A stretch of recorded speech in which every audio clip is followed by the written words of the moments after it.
अस्सलाम वालेकुम and very good morning. जागो लाहौर में आप सबको खुश आमदीद कहते हैं जनाब। हंसती मुस्कुराती खूबसूरत सी और खुशगवार सी सुबह के साथ जनाब मैं हूँ मुनीबा आसिफ। इस उम्मीद के साथ कि आप लोग जहाँ कहीं भी होंगे खैरियत से होंगे, अपना ख्याल भी रख रहे होंगे और साथ ही साथ अपने से जुड़े जो लोग हैं उनका भी ख्याल रख रहे होंगे।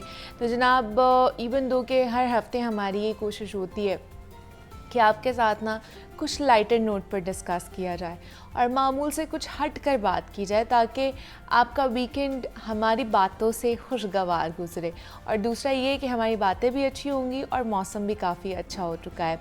तो आज भी मेरी यही कोशिश होगी कि मैं आपसे ऐसी ही कोई बात शेयर करूं जो आपका वीकेंड उसको खुशगवार बनाए, आपकी ज़िंदगी में सुकून लाएगी।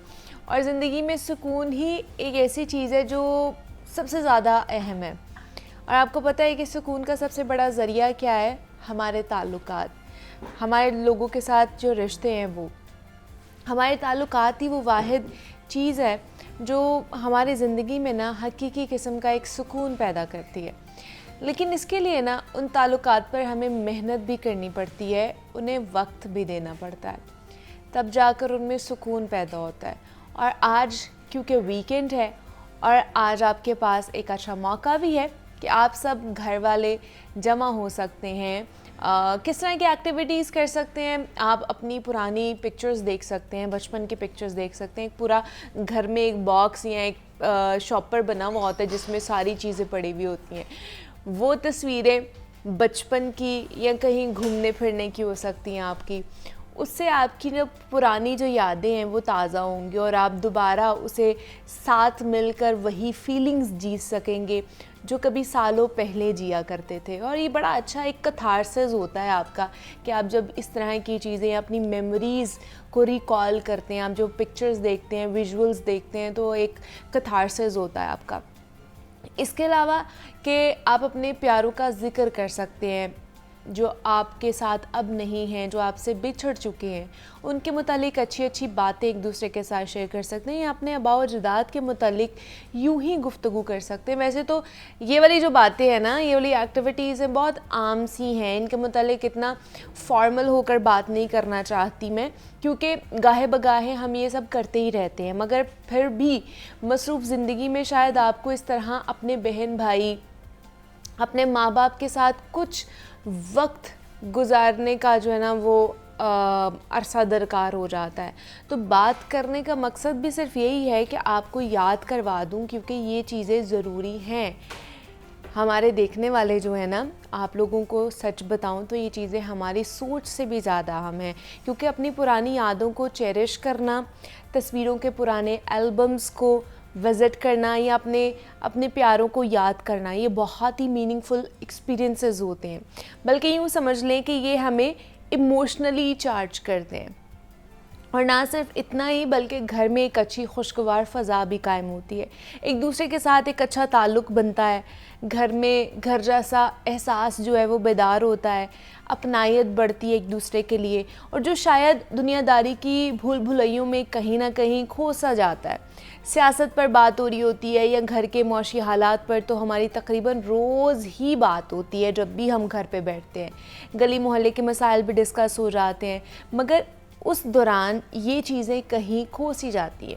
तो आप इस बार मेरे कहने पर आज का जो वीकेंड है वो आपने इस तरह गुजारना है। तजुर्बा करिए, आप यकीनन अच्छा महसूस करेंगे। बल्कि आप हमारे सोशल मीडिया पर अगर आपका तजुर्बा एक्सपेरिमेंट अच्छा रहा है तो आप ये कर सकते हैं कि आप हमारे सोशल मीडिया पर, जैसे यूट्यूब है, हमारा फेसबुक पेज है, वहाँ पर जाकर कमेंट्स करके हमें बता सकते हैं कि आपको ये करके फ़ील कैसा हुआ है, आपको अपनी मेमोरीज़ रिकॉल करके किस तरह कथारसिस आपका हुआ। आप जब सारे बैठे और जब वो पिक्चर्स देख रहे थे या गुफ्तगू कर रहे थे, कॉन्वर्सेशन कर रहे थे, अपनी पुरानी चीज़ों को याद कर रहे थे, अपने एक्सपीरियंसेस को याद करके एक दूसरे को लेसन्स दे रहे थे, तो आपको कैसा महसूस हुआ है? वो अपनाइए। तो वो कहीं ना कहीं वो जो एक जज्बा सा हमारा ख़त्म होता जा रहा है एक दूसरे के अंदर से, क्योंकि हम मसरूफ़ बहुत ज़्यादा रहते हैं अपनी अपनी ज़िंदगियों में, इतना ज़्यादा हम लोग मसरूफ़ हो जाते हैं कि एक दूसरे को टाइम देना भी हमारे लिए मुश्किल हो रहा होता है। तो ये वीकेंड है, वीकेंड पे थोड़ा सा अपने लिए तो फिर भी मुझे लगता है कि कहीं ना कहीं हम टाइम निकाल लेते हैं, लेकिन अपने से जो जुड़े लोग हैं ना उनके लिए टाइम हमारे पास नहीं होता है। हम कहीं ना कहीं मसरूफ़ होते हैं अपनी अपनी ज़िंदगी में, अपनी जॉब्स में, मेंटली ऑक्यूपाइड बहुत ज़्यादा होते हैं, कहीं ना कहीं चीज़ें हमारे दिमाग में चल रही होती हैं। तो ये टाइम होता है कि आप सबके साथ बैठकर एक अच्छी मेमोरी बना सकते हैं, अच्छा मोमेंट जो है उसको बना सकते हैं, ताकि आने वाले दिनों में जिस तरह आप उस मोमेंट पर पिछली मेमोरीज़ को याद कर रहे हैं, जब आप आने वाले दिनों में फिर उस वक्त पर आप उन चीज़ों को भी याद करके चेरिश कर सकते हैं, ख़ुद को खुश कर सकते हैं। तो ये आज का पैगाम था कि जनाब आप किस तरह का आज का जो वीकेंड है वो मनाएं। तो हम भी आगे बढ़ते हैं जनाब, क्योंकि गर्मियाँ बढ़ती जा रही हैं और गर्मियों में जो ख़ास तौर पर जो मौसम गर्मा के फल होते हैं उस पर आज हमने बात करनी है, और ख़रबूजे की, जिसको मौसम गर्मा का फल कहा जाता है और ख़ास तौर पर इसको हाइड्रेटिंग फल भी कहा जाता है, क्योंकि खरबूजे में सेहत के हज़ारों फ़ायदे मौजूद होते हैं। दुनिया में ना खरबूजे की मुख्तलिफ़ इक़साम पाई जाती हैं और जिसकी हर किस्म ही मुफीद है, और गर्म मौसम के दौरान खरबूजा गर्मी की शिद्दत से हमें बचाता भी है और पानी की कमी को पूरा भी करता है।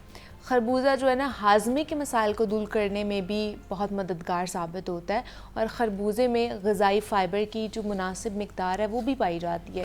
दूसरा ये कि जो खरबूजा है वो हमारे ब्लड प्रेशर के नॉर्मल लेवल को भी बरकरार रखता है, और अगर आप पोटाशियम से भरपूर ग़िज़ाएँ इस्तेमाल करना चाहते हैं तो खरबूजा जो है ना वो एक बहुत ही अच्छा ऑप्शन है आपके पास, क्योंकि इसके इस्तेमाल से जिस्म को पोटाशियम की मिक़दार का 12% हिस्सा हासिल होता है। और दूसरा ये कि खरबूजे में विटामिन के, मैग्नीशियम और फोलेट जैसे मुफीद अज्जा भी पाए जाते हैं, जो हड्डियों की सेहत को ना सिर्फ मज़बूत रखते हैं बल्कि हमारी ओवरऑल कह लें कि सेहत के लिए बड़े अच्छे हैं। तो इसमें मज़ीद और क्या क्या चीज़ें हैं जो हमें दरकार होती हैं, जो हमारी बॉडी की नीड होती हैं। और दूसरा ये कि खरबूजे की जो बाकी फैमिली है ना, हम उसके ऊपर भी बात करने की कोशिश करेंगे। तो इस पर बात करने के लिए हमने अमारा मुजाहिद को बुलाया है, आज इनवाइट किया है, जो कि क्लिनिकल न्यूट्रिशनिस्ट एंड डाइटिशियन है। हमारा आपको वेलकम कहती हूँ जागो लाहौर में। कैसी हैं आप? अल्हम्दुलिल्लाह मैं ठीक, आप कैसी हैं? मैं भी बिल्कुल ठीक ठाक। हमारा क्योंकि गर्मी बढ़ती जा रही है तो गर्मी में ऑब्वियसली हमें जो मौसमी फल होते हैं हम वही ज़्यादा खा रहे होते हैं जो हमें रिफ़्रेशिंग भी हों और वाटर इनटेक भी हमारा उनसे जो है ना वो बैलेंस हो जाए। तो खरबूजा जो है ना वन ऑफ देम, ये वो मौसमी फल आता है उसमें, और वो वाटर कंटेंट भी अच्छा है। थोड़ी सी चीज़ें मैंने बता दी है कि क्या क्या उसके अंदर मौजूद है, बाकी जो रह गई है वो आप बताएं कि क्या क्या ऐसी चीज़ें, ऐसी इंग्रेडिएंट्स मौजूद है खरबूजे में जो हमारी सेहत के लिए बड़े अच्छे हैं। बिल्कुल, चाहे खरबूजा हो चाहे वाटरमेलन हो, ये सारी जो एक ही फैमिली है। अब जैसे कि गर्मियाँ आ गई हैं, ऑलमोस्ट अच्छी खासी आ गई हैं, तो अपने आप को गर्मी से बचाने के लिए it is very important to keep yourself hydrated. तो अपने आप को हाइड्रेटेड रखने का सिर्फ एक तरीका नहीं है कि आप पानी पिए सिर्फ, हाँ। ये आप एक समझ लें सॉलिड वाटर की ही आप मिसाल ले लें कि आप ये चीज़ें खा के भी अपने आप को हाइड्रेटेड रख सकते हैं। सही। तो खरबूजे की अगर मैं बात करूँ तो जैसे आप भी अभी डिस्कस करी थी, पोटाशियम की अच्छी खासी इसमें मिकदार है। अच्छा। 70 to 90% वाटर है। तो आपको चाहिए कि आप दिन में 1 से 2 सर्विंग्स इस तरह के फलों की अपने मील के बाद ज़रूर रखें। एक्चुअली ब्लड प्रेशर के पेशेंट्स के लिए अगर देखा जाए ना तो most of the fruits they have potassium. और जब आप हाइपरटेंशन की मैनेजमेंट करते हैं तो there is a specific terminology जो डाइट, जिसको हम मेडिकल न्यूट्रिशन थेरेपी कहते हैं, उसको हम डैश डाइट कहते हैं। डैश डाइट का मतलब है dietary approaches to stop hypertension.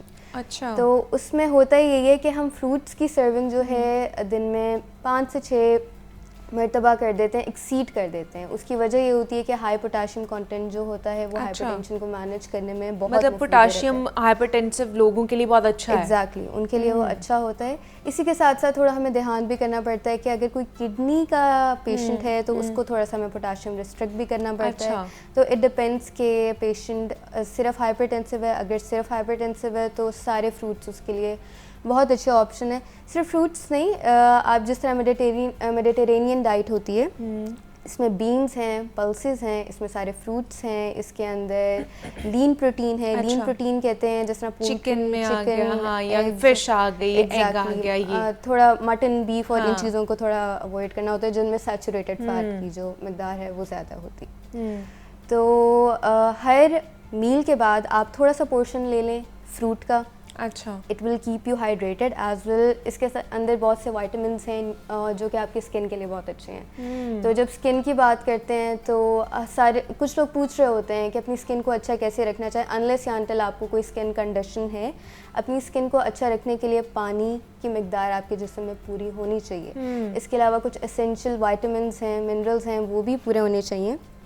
खरबूजे वगैरह के अलावा कुछ जो पिगमेंटेड फल होते हैं जिस तरह के रेड कलर है, ब्लू कलर है, पर्पल कलर है, जिस तरह के बेरीज में पाया जाता है, स्ट्रॉबेरी में, हाँ। जामुन हो गया, ये सारे फल, इनके अंदर एक कंपाउंड होता है जिसको हम एंथोसाइनिन कहते हैं। अच्छा, एंथोसाइनिन फ्लेवोनॉइड है। ये सिर्फ आपकी स्किन के लिए अच्छा नहीं है, ये आपके घुटनों के लिए, इन्फ्लेमेशन वगैरह कहीं भी जिस्म में है उसके लिए बहुत अच्छा है। ओके, मतलब जिनको यूरिक एसिड होता है वो उनके लिए बड़ा अच्छा हो सकता है। यूरिक एसिड हो गया, रूमेटॉइड आर्थराइटिस हो गया। आर्थराइटिस की भी काफ़ी किस्में हैं। इन सब में ये बेरीज जो हैं ये रिसर्च के मुताबिक प्रूव्ड है कि आपकी इन्फ्लेमेशन को जाके कम करता है। It's very effective. बेरीज में भी जैसे स्ट्रॉबेरीज आ गई, ब्लूबेरीज आ रही, वो सारी इसी की फैमिली आ जाती है ना। बिल्कुल बिल्कुल। तो इसकी निशानदेही करने के लिए भी एक अच्छा तरीका है। जो आपको कलर्ड फल नजर आ रहा है, इसका मतलब उसके अंदर एंथोसाइनिन्स मौजूद है। मतलब वो पिगमेंटेड, अगर वाटरमेलन देखा जाए तो उसके अंदर भी है, उसमें भी है, लेकिन जो ज्यादा क्वांटिटी है वो जो बेरीज में उनमें ज्यादा है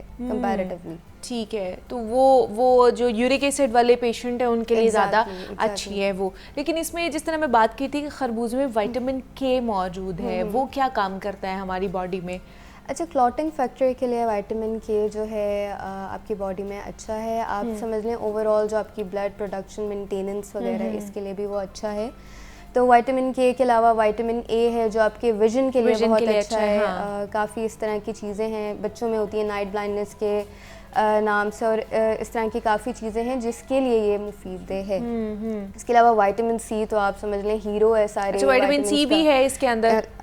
इसकी भी क्वांटिटी मौजूद है। तो vitamin C is very good for your immunity. अच्छा, तो जिस तरह आपको पता है आज से 2 से 3 साल पहले कोविड वेव आई थी, और कोविड वेव में सारे विटामिन सी की तरफ चले गए थे क्योंकि अभी कोई ड्रग इंट्रोड्यूस इस तरह का नहीं हुआ था। तो विटामिन सी से फ़ायदा ये होता है, स्किन तो अच्छी हुई ही हुई, आपकी इम्यूनिटी बहुत अच्छी हो जाती है। अच्छा, तो अपना इम्यून सिस्टम स्ट्रॉन्ग करने के लिए do not shift to supplements without prescription के बस विटामिन सी चाहिए तो आप कोई भी सप्लीमेंट खरीद के लेना स्टार्ट कर दें बगैर प्रिस्क्रिप्शन के, बगैर जाने इसके बगैर ज़्यादा लेना भी सही नहीं है। लेकिन अगर आप फ्रूट्स के थ्रू ले रहे हैं, दिन में 3 से 4 सर्विंग फ्रूट्स की ले रहे हैं और उसके थ्रू विटामिन सी ले रहे हैं, पूरा हो सकता है। लेकिन हम तो सर्दियों में देखते हैं ना कि सिट्रस फ्रूट आते हैं तो उसके अंदर विटामिन सी ज़्यादा पाया जाता है, ऑरेंजेस में और बाकी चीज़ों में। लेकिन गर्मियों में भी ऐसे फ्रूट्स हैं जिसमें विटामिन सी ज़्यादा हो। जी, इसमें अमरूद है। Amrood is a good source of vitamin C. Okay, तो काफ़ी हद तक ये जो हम जिन फलों की बात कर रहे हैं उनके अंदर भी क्वांटिटी विटामिन सी की मौजूद है। तो बल्कि विटामिन सी का मैं आपको एक और फंक्शन बताती हूँ। अगर आप आयरन डेफिशिएंट हैं और आप अपनी डाइट में गोश्त वगैरह, चिकन वगैरह या बीन्स, इस तरह की चीज़ें ज़्यादा डालते हैं जो कि आयरन, जो आपका खून की कमी को पूरा करता है, तो उसको बूस्ट अप करने के लिए बहुत अच्छा है कि आप साथ कोई विटामिन सी वाली चीज़ लें। अच्छा, उसकी वजह यह है कि विटामिन सी के साथ आयरन की एब्जॉर्प्शन बहुत अच्छी होती है। तो जब आप ये दोनों चीज़ें एक साथ लेते हैं तो फिर आपका आयरन मैक्सिमम एब्जॉर्ब होता है बॉडी में और आप खून की कमी से बच सकते हैं। और विटामिन सी हम लीमू से भी तो ले सकते हैं? लीमू से भी ले सकते हैं। इसका तो बल्कि मैं आपको एक बहुत शॉर्टकट बताती हूँ कि आप सैलड बनाएं। सैलड में आप प्याज, टमाटर वगैरह जो आप डालते हैं वो डालें। उसके अलावा जो एडिशनल चीज़ आप ऐड कर सकते हैं, रेड बीन्स हैं, ठीक है, चने हैं, ब्लैक हो गए, वाइट हो गए, जो भी हो गए, वो एक प्रोटीन का अच्छा सोर्स है। और उसके ऊपर आप लेमन डाल दें। ठीक है, अगर आप दिन में 2 मील्स ले रहे हैं और उसके साथ हाफ कप या 1 कप सैलड ले रहे हैं तो आप काफ़ी अच्छा पोर्शन वहाँ से भी पूरा कर रहे हैं। तो मतलब आपको खून की कमी पूरी हो रही है, आयरन भी आपको मिल रहा है और साथ ही साथ आपको विटामिन सी भी मिल रहा है। एग्जैक्टली, जो उसकी एफिशिएंसी को बूस्ट करेगा। Exactly. Well, it depends on the level of the deficiency to.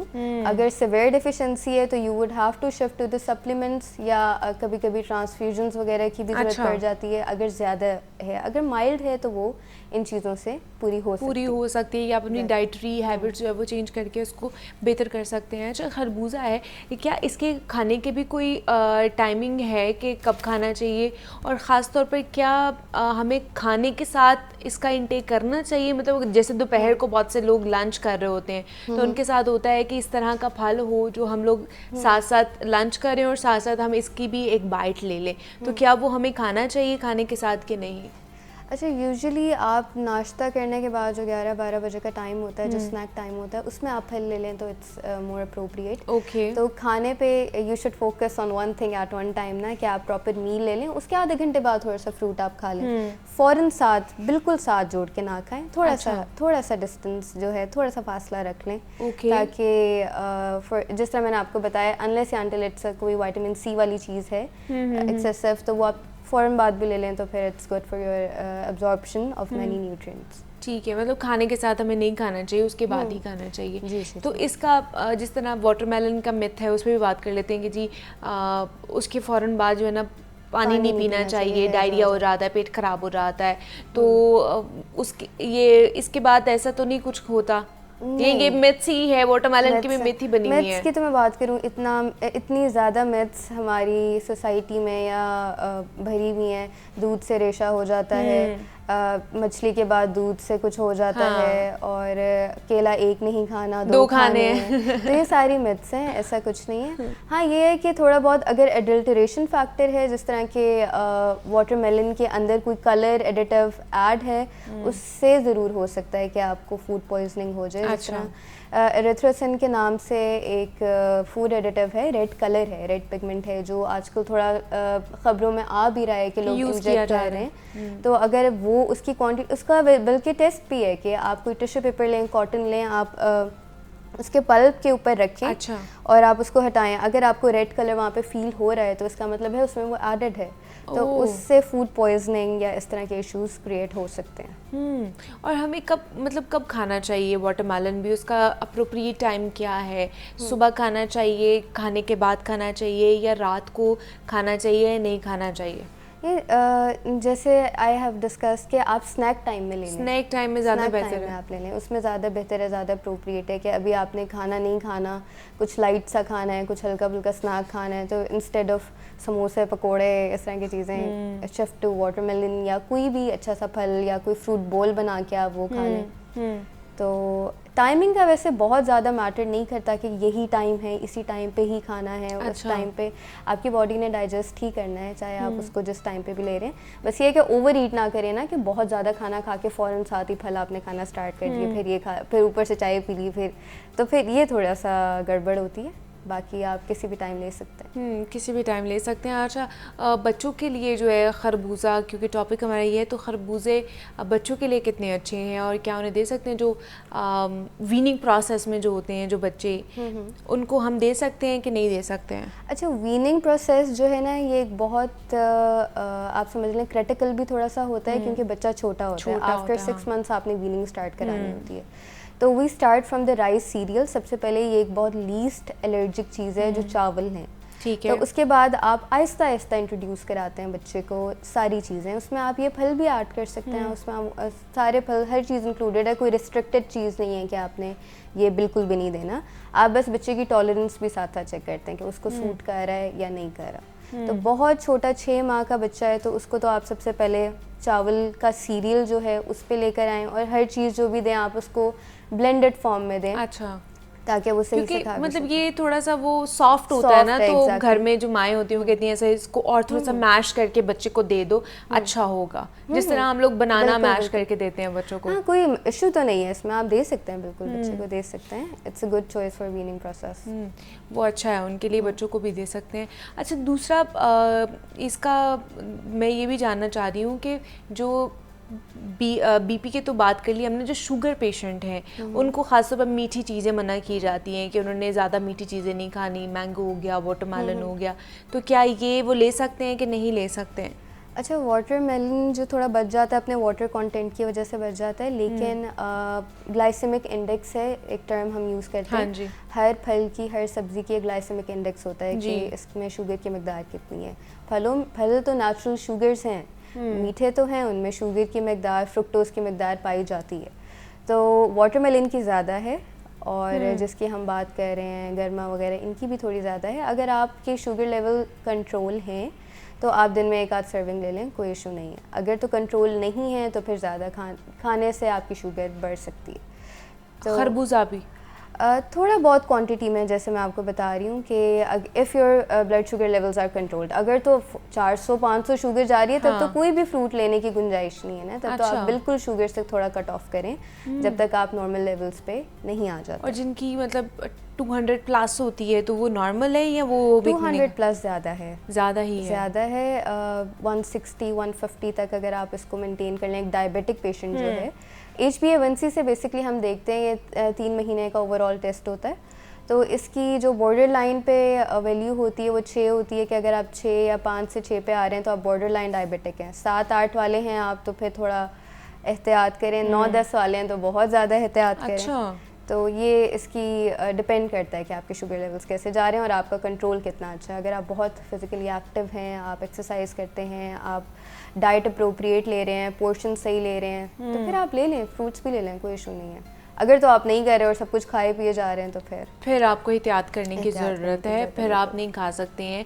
BP वालों के लिए तो अच्छा है क्योंकि इसमें मैग्नीशियम की जो कंटेंट है वो अच्छा है, लेकिन क्या अगर ज़्यादा भी खा लेंगे तो उनके लिए नुकसानदेह हो सकता है? बीपी वालों के लिए जिस तरह मैंने बताया, इसकी रिकमेंडेशन है, हम मतलब हमने 6 to 7 सर्विंग्स डिफाइन की हुई हैं। अब 6 to 7 सर्विंग्स जो हैं उसमें अच्छा खासा ही फ्रूट होता है। अच्छा, और वो एक ही टाइम पे उन्होंने खानी नहीं है, डिफरेंट टाइम्स पे खानी है। एक ही टाइम पे तो फिर ऑब्वियसली खाया भी नहीं जाएगा, तो डिफरेंट टाइम पे, जैसे खाने के बाद खा लें, थोड़ा सा फ्रूट का पोर्शन ले लें, नाश्ते के बाद थोड़ा सा फ्रूट का पोर्शन ले लें, या नाश्ता इस तरह करें कि आपका जिस तरह आपने कोई ओट मील लिया है, साथ आप फ्रूट के 2 पोर्शन ले लें, उसके बाद फिर इस तरह करके आप एडजस्ट करते हैं। वो हम पूरी मील प्लानिंग में उनका कहीं ना कहीं जो है फ्रूट एडजस्ट कर देते हैं कि इतने पोर्शंस उनके पूरे हो जाने चाहिए। तो ये थोड़ा सा क्रिटिकल हो जाता है कि हाइपरटेंशन और डायबिटीज़ अक्सर ये दोनों इकट्ठी होती है। हाँ। जब इकट्ठी होती हैं तो फिर ख्याल करना पड़ता है कि कौन सा फल देना है, कौन सा फल नहीं देना। अच्छा। सिर्फ हाइपरटेंशन है तब तो आप खुलेआम खाएं, जितना खाना चाह रहे हैं फल जो है। अगर शुगर के पेशेंट हैं साथ तो फिर आपको थोड़ा सा ध्यान करना होता है।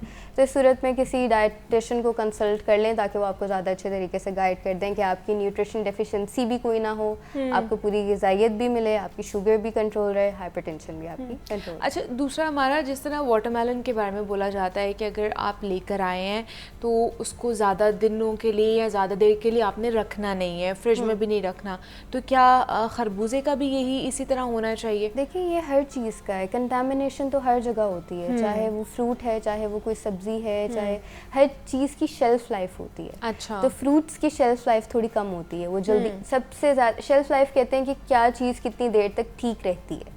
तो जिनमें मॉइस्चर सबसे कम हो ना, जिन चीज़ों में पानी की मिकदार सबसे कम हो, वो सबसे ज़्यादा देर तक ठीक रहते हैं। उसमें आटा है, चावल हैं, तो ये महीना भी 2-2 महीने भी पड़े रहें ख़राब नहीं होते।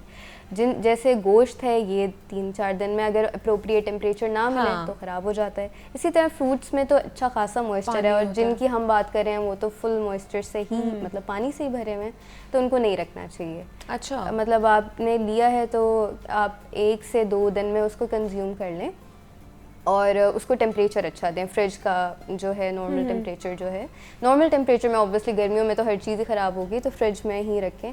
लेकिन ज़्यादा बेहतर ये होता है कि आप फ्रेश लें और उसी वक्त खाएं और उसी वक्त खा लें। जिस तरह वाटरमेलन के बारे में बोला जाता है कि आप अगर उसको लेकर आए हैं, एक थोड़ा लेकर आएँ जितना एक ही दिन में कंज्यूम हो जाए, और उसको हम लोग जो खुला छोड़ देते हैं, फ्रिज में रख देते हैं जी, एक स्लाइस निकाला, काटा और उसके बाद उसको ऐसे ही रख दिया, उसकी वजह से वो कंटेमिनेटेड हो जाता है। एग्जैक्टली, उसको सही से रैप करें, आप सही कवर्ड करें और फिर रखें। और मैं तो ये कहूँगी कि 2 दिन के अंदर ही, मतलब तीसरा दिन ना ही होने दिन, 2 दिन में ही उसको ख़त्म कर लें, कंज्यूम कर लें। बहुत ज़्यादा देर तक रखें ना फ्रूट्स को ना रखें, ये ज़्यादा बेहतर है आपके लिए। अच्छा, इनका हमें क्या जूसेस पीने चाहिए फ्रूट्स के, या फिर हमें होल फ्रूट इनटेक करना चाहिए?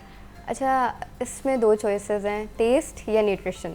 तो अगर आप हैं बहुत न्यूट्रिशन कॉन्शियस कि आपको मैक्सिमम ग़िज़ाइयत चाहिए, तो फिर आपको fruit as a whole consume करना चाहिए। उसकी वजह ये है कि फ़ाइबर कंटेंट काफ़ी ख़त्म हो जाता है, अगर आप इस तरह करते हैं कि उसको ब्लेंड कर लेते हैं, तो ये तो विटामिन ए और विटामिन सी इस तरह हैं कि आप इनको काटेंगे तो ये जब या ब्लेंड करेंगे ना तो इनका जो कंटेंट है खुद कम होने लग जाएगा, ऑक्सीजन से रिएक्ट करते हैं या तो फिर बल्कि हम छिलके भी उतार देते हैं फलों के, तो उसमें भी छिलकों में भी फाइबर होता है, तो फिर हम अपने आप को फाइबर से महरूम कर रहे होते हैं। लेकिन अगर आपको अच्छा टेस्ट चाहिए तो फिर आप उसको ब्लेंड करें, उसमें जूस वगैरह बना के भी पी सकते हैं। अच्छा ये है कि ज़रूरी नहीं है कि हर वक्त ही आपने एज अ होल खाना है, कभी कभी आप कोई ड्रिंक पीना चाह रहे हैं तो फिर आप बना भी लें, कोई स्मूदी बना लें, कोई क्रश्ड आइस के साथ स्ट्रॉबेरीज़ आपने ऐड की, हल्का सा आपने 1 टीस्पून हनी ऐड किया, तो एक अच्छी हेल्दी ड्रिंक है ये भी। अच्छा, दूसरा अब ये कि जो लोग डाइट पे हैं, जो डाइट कर रहे हैं, क्या वो खा सकते हैं खरबूजा या ये जो वाटर इनटेक वाली ज़्यादा चीज़ें होती हैं? अच्छा, वैसे जब डाइट की बात आती है ना या डाइटिशियंस की बात आती है, लोग ना वैसे ही डर जाते हैं कि ये तो अब कहेंगे उबली सब्जियां खानी है ज़िंदगी में, अब आपने कुछ भी नहीं खाना, सब कुछ छोड़ दें। ऐसा नहीं होता। जो डाइट भी कर रहे होते हैं वो भी सब कुछ खाते हैं, वो चावल भी खाते हैं, वो रोटी भी खाते हैं, वो फ्रूट्स भी खाते हैं, बस हम थोड़ी सी मॉडिफाई कर देते हैं डाइट। उनका कैलोरिक कंट्रोल हम लोग देख लेते हैं कि अगर जहाँ वो दिन में 2000 कैलोरीज ले रहा है और उसमें वेट लूज़ करना है, 1700 पे ले आएंगे हम उसको। अच्छा, मतलब खाने की मिकदार थोड़ी कम होगी और पोर्शन साइज़ हम उसको बता देते हैं। रोटी खा रहे हैं, इतने इंचेस की रोटी हो, इतने साइज़ की रोटी हो। अगर आप सालन कोई भी ग्रेवी ले रहे हैं, कितना पोर्शन में आपने लेना है। अगर आप चिकन ले रहे हैं, कितना लेना है। अगर आपने फ्रूट लेना है तो किस पोर्शन में लेना है। तो इस पोर्शन कंट्रोल से ही उनका वज़न कम हो जाता है। तो जो चीज़ें इशू करती हैं वो एडेड शुगर्स होते हैं, नेचुरल शुगर्स तो नहीं करते। एडेड शुगर जैसा आइसक्रीम, डिज़र्ट्स, केक, पेस्ट्रीज़, मिठाइयाँ, हलवे, तो इनमें या ड्रिंक्स भी इस तरह की जिसमें एडिशनली उन्होंने कॉर्न फ्रुक्टोज सिरप होता है वो डाला हुआ होता है, तो ये चीज़ें इशू करती हैं वेट गेन में। तो मतलब ये खरबूजा वगैरह खा सकते हैं? जी जी बिल्कुल, इन अप्रोप्रिएट पोर्शन साइज। आप जब हम लोग डाइट करते हैं सबसे पहले तो मीठी चीज़ें निकालते हैं ना अपनी डाइट से, कि जितने भी मीठे फल भी हैं वो भी हमने नहीं खाने, वो भी निकाल देते हैं। तो गर्मियों में भी अब जैसे वाटरमेलन भी है, ये भी है, तो मेलन खा सकते हैं, इसका कोई नुकसान नहीं है? नहीं, नुकसान तो कोई भी नहीं है। मैं लेकिन फिर क्या पोर्शन कंट्रोल करना है? पोर्शन कंट्रोल करना है कि आप फॉर एग्जांपल आप कितना ले रहे हैं, आप उसका एक स्लाइस लेके उसको थोड़ा सा क्यूब्स करके वो खा लें, तो बहुत ज़्यादा ना खाएं। तो इट्स लाइक डाइट में फिर ये तो होता है कि खाएं सब कुछ, लेकिन थोड़ा थोड़ा थोड़ा थोड़ा करके आपने खाना है कि फिर अपनी मर्ज़ी से खाना स्टार्ट किया तो फिर ऑब्वियसली वेट गेन होगा, चाहे वो नेचुरल शुगर्स हैं चाहे वो एडिटिव हैं। मतलब पोर्शन कंट्रोल करना इज़ द की। अगर आपने सेहतमंद रहना है ना तो पोर्शन कंट्रोल कर लें, आप पतले भी हो जाएंगे और आप सेहतमंद हेल्दी भी हो जाएंगे।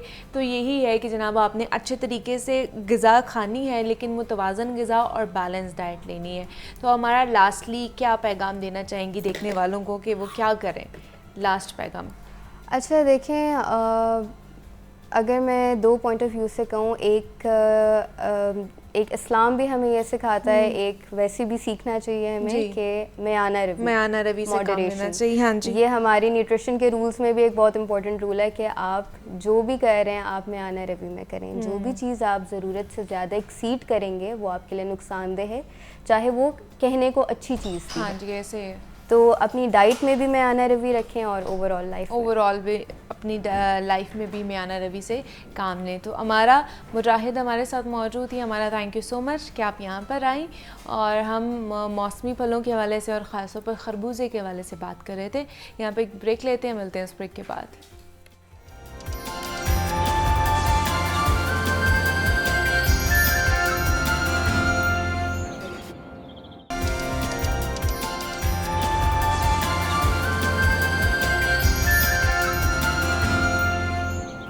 वेलकम बैक टू जागो लाहौर। जनाब आप कुछ बात कर लेते हैं, कॉर्पोरेट सेक्टर के वाले से बात कर लेते हैं। और कॉर्पोरेट सेक्टर की ना एक अपनी अलग ही दुनिया और उसूल होते हैं जो हर एक के समझने के बस की बात तो नहीं है, लेकिन हर उस शख्स के लिए उसे समझना और जानना बहुत ज़रूरी है जो इसमें काम कर रहा है या काम करना चाहता है।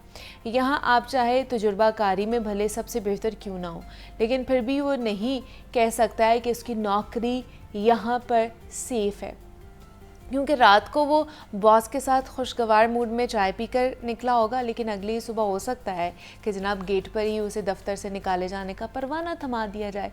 तो आज कॉर्पोरेट वर्ल्ड में जॉब सिक्योरिटी के हवाले से ख़ास तौर पर हम बात करेंगे कि जॉब सिक्योरिटी होती कैसे है, कैसे सिक्योर बनाई जा सकती है और कौन कौन से ऐसे प्रॉब्लम्स हो सकती हैं जिसकी वजह से आपकी जॉब सिक्योरिटी ख़तरे में पड़ जाएगी। तो इस पर बात करने के लिए अहमद फवाद हमारे साथ मौजूद हैं इन स्टूडियोज़ में, कॉर्पोरेट ट्रेनर हैं। फवाद साहब, आपको वेलकम कहती हूँ जॉब लाहौर में। कैसे हैं आप? Thank you so very much, I am good. आप कैसे हैं? मैं भी बिल्कुल ठीक ठाक। फवाद साहब, जॉब सिक्योरिटी की बड़ी बात होती है जनाब। आधे से ज़्यादा अब हमारी जितनी भी सोसाइटी में लोग हैं वो ये कहते हैं कि एक तो हम कॉर्पोरेट सेक्टर में जाएं, लेकिन फिर दूसरे कहते हैं कि जॉब सिक्योरिटी भी नहीं है वहाँ पर। तो ये है क्या जॉब सिक्योरिटी? इसमें कौन कौन सी चीज़ें जो है वो आ जाती हैं? जी, ये बड़ा अच्छा आपने इंट्रो में बड़ी अच्छी बात की कि समटाइम्स आप शाम को गप कर रहे होते हैं और सुबह आपको एक परवाना थमा दिया जाता है, आपको टर्मिनेट कर दिया गया। हाँ, आपको मजे की बात बताऊं, रिसेंटली मैं देख रहा था वीडियो जिसमें उन्होंने बताया कि जो ऑलमोस्ट ये 8-10 दिन पहले की बात है, अमेरिका में ये हुआ कि टेक कंपनीज अब चूँकि बहुत ज़्यादा इवॉल्व कर रही हैं, तो उसमें उन्होंने जो एम्प्लॉयज़ हैं उनको एक ईमेल रिसीव हुई, एक लिंक था उसमें, उसने क्लिक किया तो एक वीडियो खुल गई, जैसे कि मीटिंग होती है, जूम मीटिंग। वहाँ पर सीईओ बात कर रहा है, तो उसने कहा कि अगर आपको ये वीडियो रिसीव हुई है और आप ये यानी ईमेल आपको रिसीव हुई है और आप वीडियो देख रहे हैं, इसका मतलब है यू हैव बीन टर्मिनेटेड। आपको कि अब जॉब की ज़रूरत नहीं है, तो आपको जो लेटर है ऑफिशियल वो भी मिल जाएगा, कंपनसेशन भी आपको घर पे इन्फॉर्म कर दिया जाएगा। तो आपको अब जो वीकेंड के बाद आगे वर्किंग डे है इस पे आने की जरूरत नहीं है। सो आपने जैसे कहा कि ऑफिस जाके मिलता है, इट इज हिस्ट्री नाउ। अब ये घर पे आपको वीडियो के थ्रू भी मिल सकता है, वीडियो के थ्रू भी ये पैगाम मिल सकता है सीईओ की तरफ से, और it wasn't fake, it was the right one. ये हुआ है अभी रिसेंटली। जी जी जी, ये इवॉल्व कर गया ना। हाँ, हर चीज इवॉल्व की है, तो ये भी इवॉल्व कर गया। टर्मिनेशन भी अब आपकी ना जो घर में आ जाएगी आराम से वीडियो के through. Exactly, so this has happened. तो हम ये नहीं कह सकते कि फ्यूचर में ऐसा होगा, ये हो रहा है। अच्छा, इसमें आपने बड़ा अच्छा सवाल किया कि जॉब सिक्योरिटी होती क्या है, या ये कहना चाहिए कि एग्जिस्ट भी करती है या नहीं। इसका असल में कॉन्सेप्ट जो है ना वो हमारे पास आया है पिछली सदी के 50, 60, 70 इस ज़माने में। ये अगर हम देखें इसको हिस्टोरिकली अगर मैं एक्सप्लेन कर सकूं, तो जब वर्ल्ड वॉर का ज़माना ख़त्म हुआ ना, जो ग्रेट डिप्रेशन का ज़माना था और बहुत सी अमवात हुई, उसके बाद दुनिया भर में ये चीज़ आई कि अब लोगों को जो नौकरी दी जाए वो सिक्योर जॉब हो। अच्छा। जिसमें आप एक दफ़ा नौकरी करें तो फिर ये ना हो कि आपको 6 जगह पर तलाश करना पड़े या निकाला जाए। और फिर लॉयल्टी की भी नई डेफिनेशन आ गई कि एम्प्लॉय ने कोई 25 साल गुजारा हो तो वही लॉयल है, उससे कम जो स्विच कर रहा है वो लॉयल नहीं है, वगैरह वगैरह। तो जब ये सारी डेफिनेशन हुई तो आपको मालूम होगा कि यूनियंस बहुत ज़्यादा आना शुरू हो गई। मामला उसमें कुछ ख़राब हुए, कुछ ठीक हुए, कुछ क्योंकि हम मई में से गुजर रहे हैं तो लेबर राइट्स बहुत सारे इवॉल्व हुए। तो अल्टीमेटली एक शक्ल बनती चली गई एम्प्लॉयज़ के लिए कि उनकी ग्रेजुटी भी होनी चाहिए, उनका प्रोविडेंट फंड भी होना चाहिए, पे स्केल भी अच्छा होना चाहिए, मेडिकल वगैरह भी हो। तो ये सारा एक पूरा पैकेज बन गया। तो आप अगर देखें तो हमारे पास 80s और 90s के जो वालिदैन हैं, उन्होंने एक बंदे ने 10-10 लोगों का ख़ानदान भी पाला हुआ है, अच्छी जायदाद भी बनाई हुई है और अच्छे बड़े वेल एस्टेब्लिश थे। तो जो पर्क्स एंड बेनिफिट्स वो एंजॉय करते थे, अब हमारे पास मियाँ बीवी मिल के घर रन करते हैं तो वो मुश्किल से कर पाते हैं। सो डायनामिक्स हैव बीन चेंज्ड। अब इसमें वो है जॉब सिक्योरिटी जिसको वो वालिदैन तलाश करते थे, कैसी जॉब हो जो फिर 60 पे ख़त्म हो। अब हमें ये नजर आती है सिवाय गवर्नमेंट सेक्टर में और कहीं नजर नहीं आती, और गवर्नमेंट सेक्टर भी इवॉल्व कर रहा है। अच्छा। और वहाँ पर भी अब कॉन्ट्रैक्ट्स पे लोगों को रखने की बात हो रही है। कुछ अरसे से मुसलसल मैं देख रहा हूँ, तकरीबन 12-15 सालों से एक चीज़ आ रही है कि जिन नए लोगों को हायर करते हैं उन्हें कहते हैं जी आपको कोई ग्रेजुटी, कोई प्रोविडेंट फंड नहीं मिलेंगे, अलबत्ता जो पे स्केल है वो लेट से अगर मैं एक्स अमाउंट करूँ कि 10,000 था तो आपको हम 35 देंगे, लेकिन आपको जब आपकी जॉब खत्म होगी तब कुछ नहीं मिलेगा। So they are giving you good money right now, somehow good money. गो के अब महंगाई के ज़माने में तो वो अमाउंट भी कितना काफ़ी नहीं है। तो लेकिन उसके बावजूद वो ये कह रहे हैं कि जो थोड़ी अमाउंट थी और आपके साथ साथ बचत हो रही थी, हम आपको वो नहीं देंगे, आपको ये एक लमसम अमाउंट मिला करेगी पैकेज की शक्ल में, तो आप इसके साथ ही गुजारा करें। सो गवर्नमेंट सेक्टर भी इन्वॉल्व हो रहा है। जो कॉर्पोरेट सेक्टर है उसमें बड़ा सादा सा है, they are giving you good money. And जैसे हमने बात की थी कि सिर्फ अब सैलरी निगोशिएशन की बात नहीं रहेगी, अब पैकेज है, पूरा पैकेज होता है। एग्जैक्टली। सो पैकेज में जब आप स्विच भी करें किसी एक कंपनी से दूसरी में, या नई जॉब आप देख रहे हो, तो आप सिर्फ सैलरी को काउंट मत करें। अच्छा। सैलरी की जब आप लिखने के लिए बैठे या कहीं पे निगोशिएट करना हो ना, लेट से एक जगह से दूसरी जगह पे जाना है, तो हमारे यहाँ एक दोस्त थे, उनका बड़ी मज़े की बात बताता हूँ, HR के हेड थे, उनका एक लड़का मेरे पास आया और उसकी तकरीबन 1 लाख के करीब सैलरी जो थी वो अपनी कंपनी से ले रहा था। तो कहा जाता है कि आप 20 to 30% अगर एडिशनल आपको अमाउंट मिल रही है तो आप स्विच कर लें। अच्छा। तो उसने कहा कि हमने उसको 125 ऑफर किया, उसने थोड़ा सा रिजिस्ट किया लेकिन एक्सेप्ट कर लिया। तो कहता है मैं अब मेरे अंदर का इंसान जागा।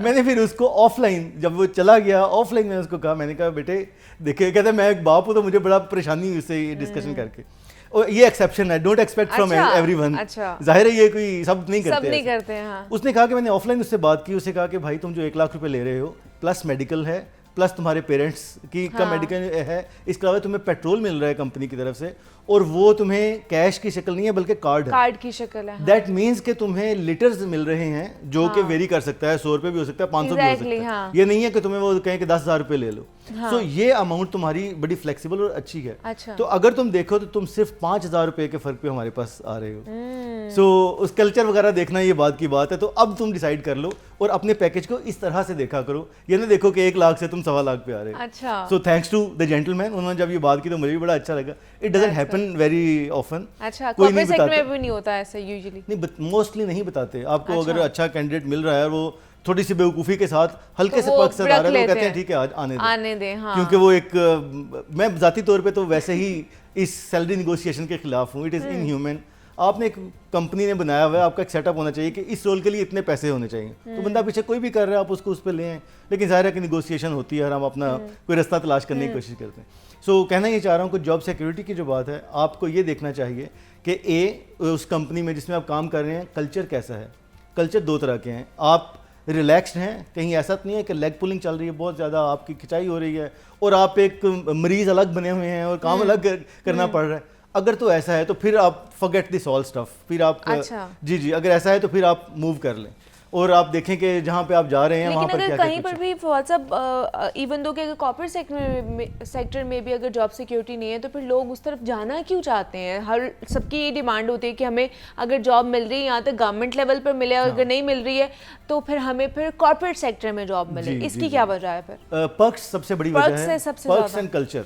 आपका जो वहाँ पे कल्चर है वो बड़ा सिक्योर कल्चर है। सिक्योर इन अ वे कि आपके साथ वो रोज की जो एक खिचखिच होती है, हर तरह की एक मुसीबत जो एक टिपिकल कल्चर में होती है, कोई पता नहीं है खड़े खड़े आपको निकाल देंगे या कुछ कर देंगे, ऐसा कम होता है वहाँ पर। इस वक्त भी जो आप अपॉइंटमेंट लेटर जब साइन करते हैं तो जो सारे कुछ लिखे हुए हैं उन चीज़ों को फॉलो किया जा रहा होता है मोस्ट ऑफ द टाइम। बल्कि कई कॉर्पोरेट सेक्टर में मैंने तकरीबन पिछले 10 सालों में देखा है, जहाँ जहाँ से भी ले ऑफ हुआ है उन्होंने गोल्डन हैंडशेक दिया, उनको अच्छे पैसे दिए हैं, जिसका मतलब है तकरीबन 20 महीनों की तनख्वाहें एडिशनल उनको दिए हैं, 2 साल की तनख्वाह एडिशनल दी हैं, ताकि आप अपना टाइम जो है वो रिलैक्स करने के लिए गुजार के आगे जॉब हंटिंग करना चाहे तो आपके घर पे मुसीबत ना पड़े।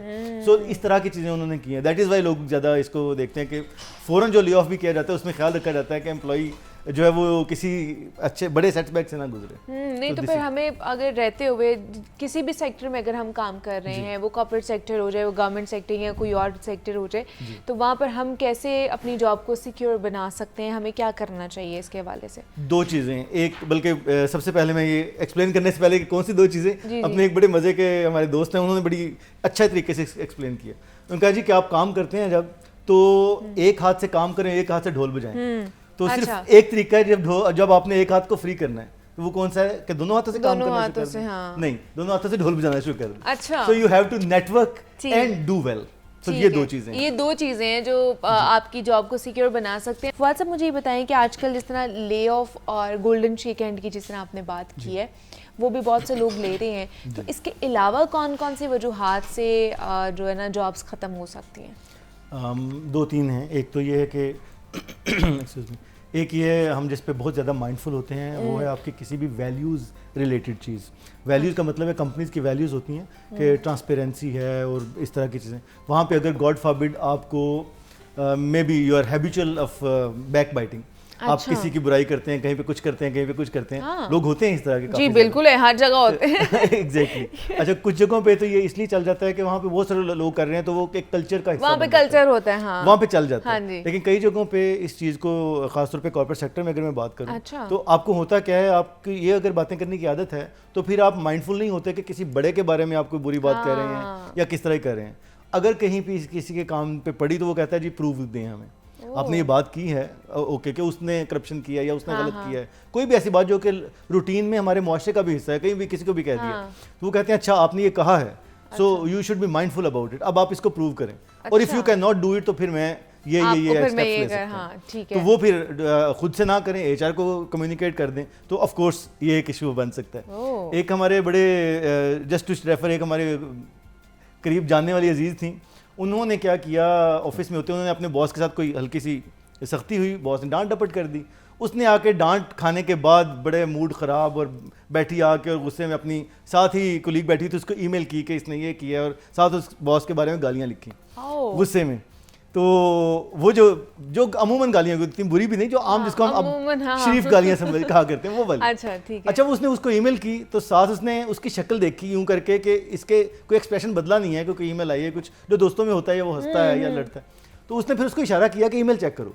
उसने ईमेल, बॉस उधर बैठा हुआ है और ये ईमेल इधर बात करें, ईमेल उसने चेक की तो कुछ भी नहीं था। अच्छा। फिर उसने सेंट आइटम्स में देखा कि गुस्से में उसने बॉस को ही ईमेल कर दी, ओह। वो वाली जो उसके अपनी फ्रेंड को करना थी, ओह, क्योंकि गुस्से में वो जहन से निकल गया कि ये हाँ। सब कुछ हो रहा है। In the mean time boss के, चूंकि उसका ऑलरेडी बॉस था और मूड वो ऑफ पहले ही मूड खराब था। हाँ। उसने उसका प्रिंट आउट लिया उस ईमेल का, और उसने साथ एक उतनी सी देर में 1-1.5 लाइन का लिखा कि ये देखें, ये वर्ड्स हैं, मेरे बारे में ये बात हो रही है, इसके ऊपर कंपनी पॉलिसी है कि आप किसी को गाली दे सकते और इमीडिएट टर्मिनेशन होती है। And she was terminated right away.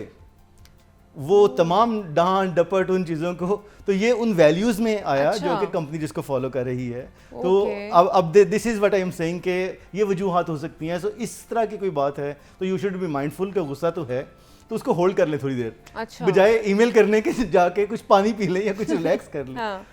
इसके अलावा जो वजूहात हो सकती हैं, अगेन कुछ होती हैं परफॉर्मेंस बेस्ड। ठीक है। कॉर्पोरेट सेक्टर आपको चांस देता है कि आप अगर अंडर परफॉर्म कर रहे हैं, 3-4 उसके पैरामीटर्स होते हैं, outstanding, exceed expectation, meet expectation and underperforming या अनसेटिस्फैक्ट्री। अच्छा। अगर आप इसमें फॉल करते हैं अनसेटिस्फैक्ट्री में, तो फिर आपको 3 महीने का टाइम दिया जाता है कि इसको आप बेटर कर लें, अदरवाइज आपको फिर हम फारिग कर देंगे। So that's a good time to perform. 3 महीने आप अपने किसी कुलीग से पूछ सकते हैं, और PIP उसको कहते हैं, परफॉर्मेंस इंप्रूवमेंट प्लान, उसमें फिर HR की सपोर्ट के साथ आपको मेंटोर्स एसोसिएट किए जाते हैं कि ये आपको गाइड करेंगे कि कैसे परफॉर्म करना है। सो 90% लोग उसमें से निकल आते हैं। ठीक है। सो जो नहीं निकल पाते 10% और लेस, वो फिर they are asked to resign, और उनको रिस्पेक्टफुली कहा जाता है कि आप खुद कह दें हम टर्मिनेट नहीं करना चाहते। So that's a positive sign. But again इन तमाम चीज़ों के बावजूद मैं समझता हूँ कि जॉब सिक्योरिटी की जो ओल्ड डेफिनेशन अब दुनिया में खत्म हो गई है। Exactly, it is no more there. अब अगेन जैसे मैंने ब्रेक से पहले हमने बात की, नंबर 1 एक चीज़ आपने ख्याल रखना है, work very well, out smart everyone. अच्छा। वो कहते हैं ना कि जो बेस्ट टैलेंट है उसको आप किस तरह से बीट कर सकते हैं, हार्ड वर्क करके।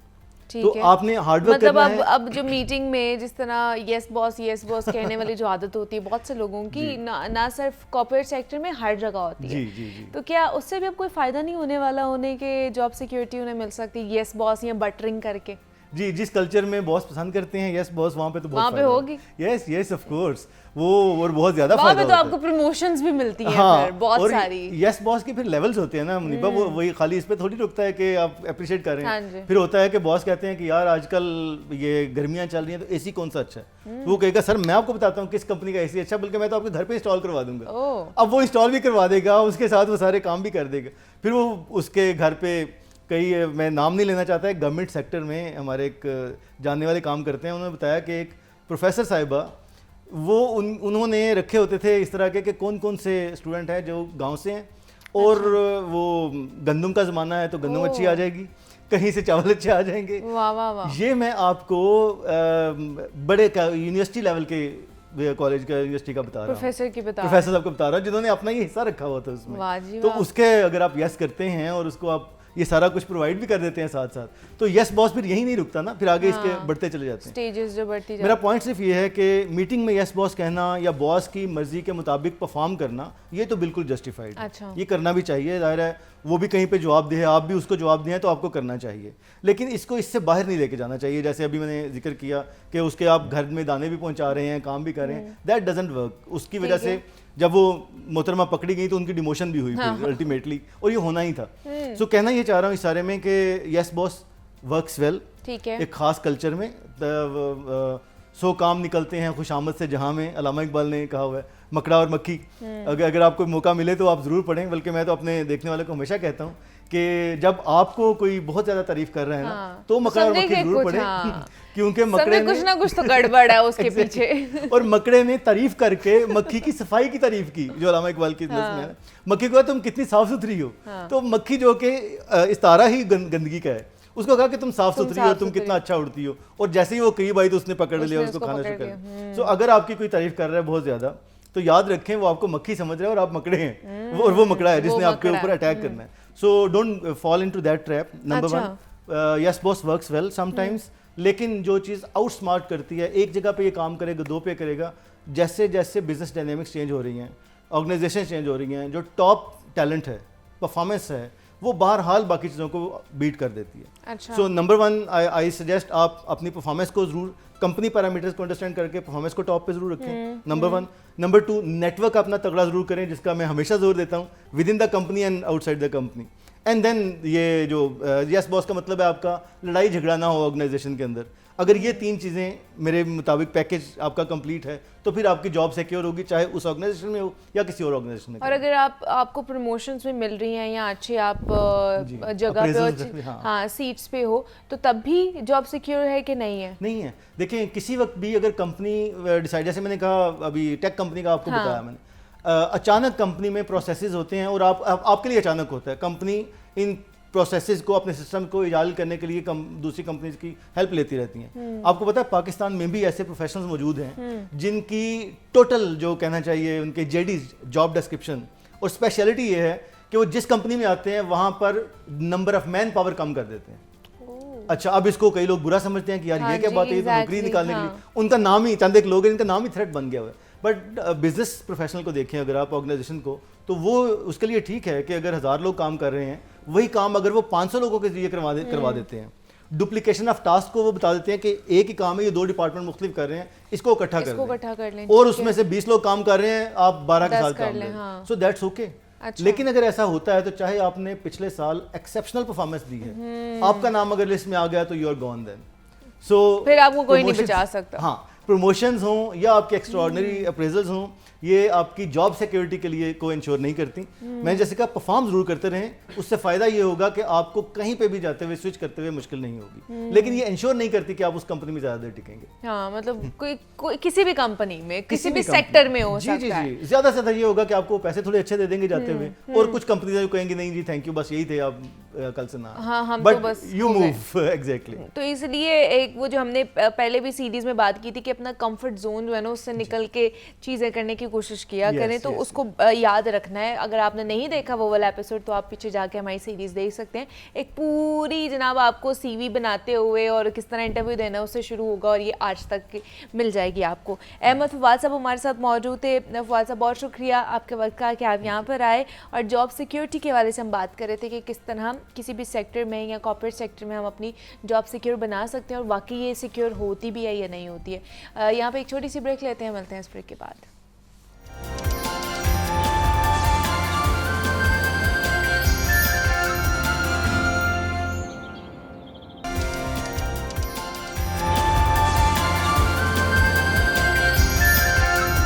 बहुत ही खूबसूरत और आप सब लोगों को दोबारा से खुशामदीद कहते हैं जागो लाहौर में। और जनाब ज़िशान हमारे साथ मौजूद है जिन्होंने बहुत ही खूबसूरत आवाज़ में गाना गाया है काली काली जुल्फ़े, और उसके साथ ज़ेबी हैं जो कि गिटारिस्ट हैं, वोकलिस्ट भी हैं, साथ साथ थोड़ा थोड़ा गुनगुना भी रहे थे, गा भी रहे थे। तो ज़िशान आपको भी वेलकम कहते हैं और ज़ेबी आपको भी वेलकम कहते हैं। तो ज़िशान बड़ी अच्छी आवाज़ है आपकी माशाल्लाह, और बड़ा अच्छा गाया आपने।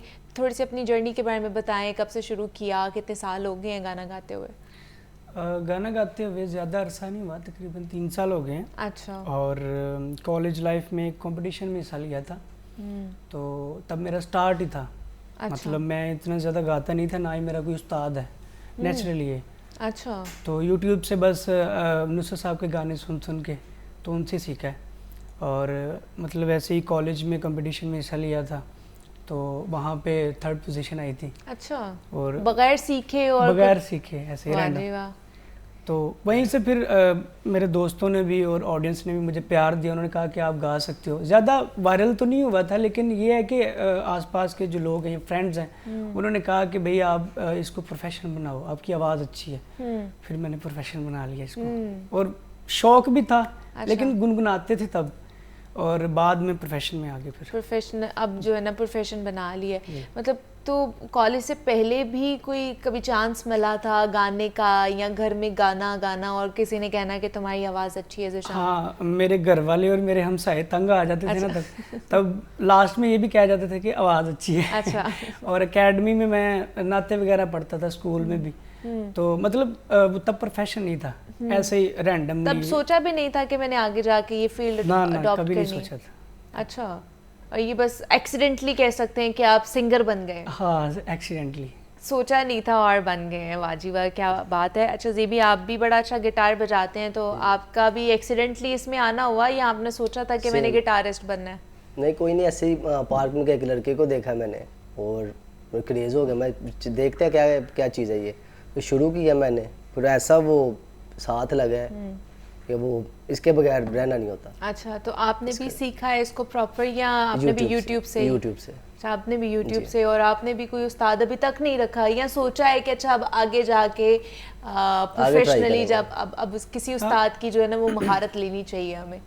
आगे जाके ट्राई करनी चाहिए, क्योंकि ये फील्ड ऐसी है कि ये समंदर है, बिल्कुल ऐसे। जितना सीखेंगे उतना ही कम है, तो करेंगे इंशाल्लाह। उस्ताद का होना बहुत ज़रूरी है, सर पे हाथ होने जैसे माँ बाप का बेटे पे, और वैसे ही बहुत ज़रूरी है। बिल्कुल ऐसे ही है। तो किसको ज़्यादा सुनते हैं ज़िशान आप? मैं राहत साहब को ज़्यादा सुनता हूँ, नुसरत साहब को ज़्यादा सुनता हूँ, आतिफ को भी सुन लेते हैं, जो अच्छा आर्टिस्ट है ना उसको मैं सुन लेता हूँ, मतलब पंजाबी भी सुन लेते हैं, सारे ऑलराउंडर। और मतलब जॉनरा किस तरह का पसंद है ज़्यादा, किस तरह के सॉन्ग्स किस तरह के सुनते हैं ज़्यादा?